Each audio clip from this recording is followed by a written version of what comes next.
Hi there. So we've been talking about integration and how to calculate definite integrals. We've seen estimates using these things we called Riemann sums, and we've talked about the fundamental theorem of calculus that lets you work one of these guys out.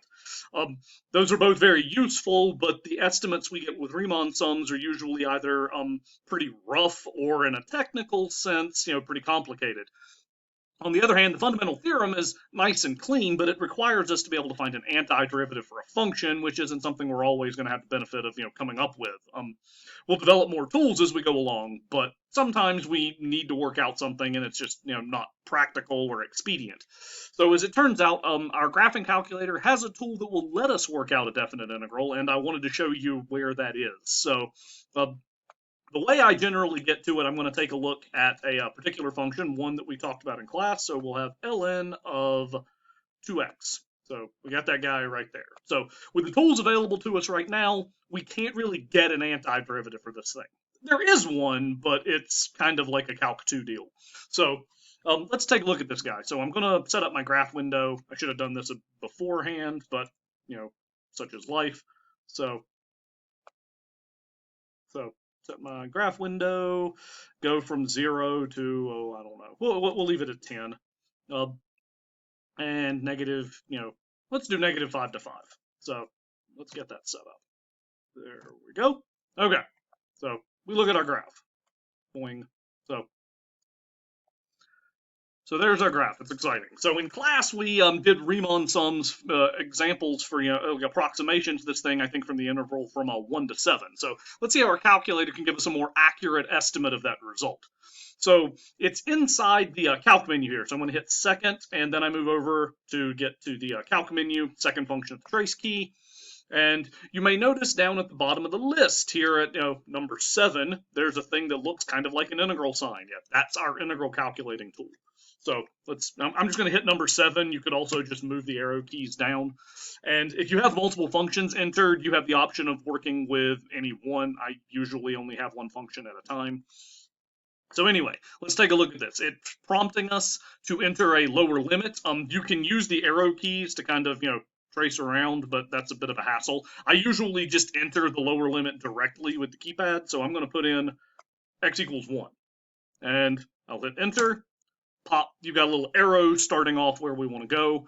We'll do the same thing for our upper limit. So in class, I think we worked with an upper limit of 7. So we'll do that right there. So we got an upper limit of 7. I hit enter. So it gives a nice little shading to represent what we talked about definite integrals being signed areas. And there you go. Lo and behold, sitting underneath it, we've got an approximate value that's a good bit sharper than either of the ones that we came up with in class. So there we go.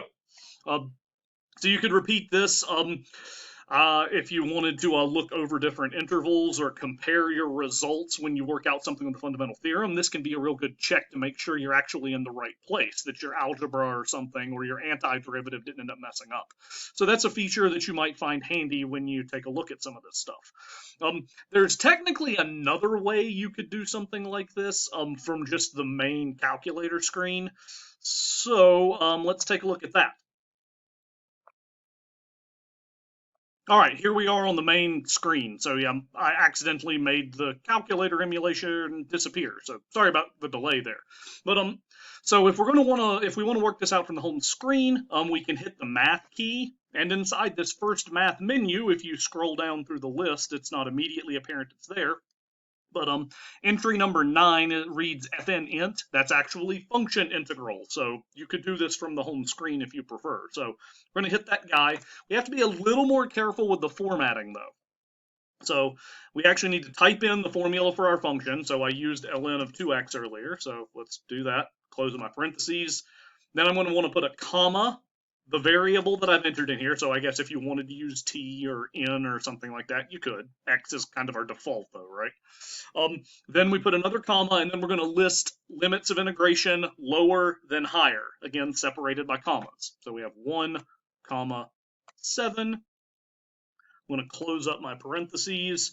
I hit enter. lo and behold, there we go. There's a value that looks about like what we got previously. So this gets around having to take the time to draw the graph, but the formatting for how to execute the command might not be up your alley. Personally, I usually just use the graphical approach because it's kind of what we've been doing with stuff like this all semester long, like the zero command and things like that. So that's a couple of different ways you can use your calculator to get an approximation to an integral numerically. So, yep, there you go. So hopefully this helps out.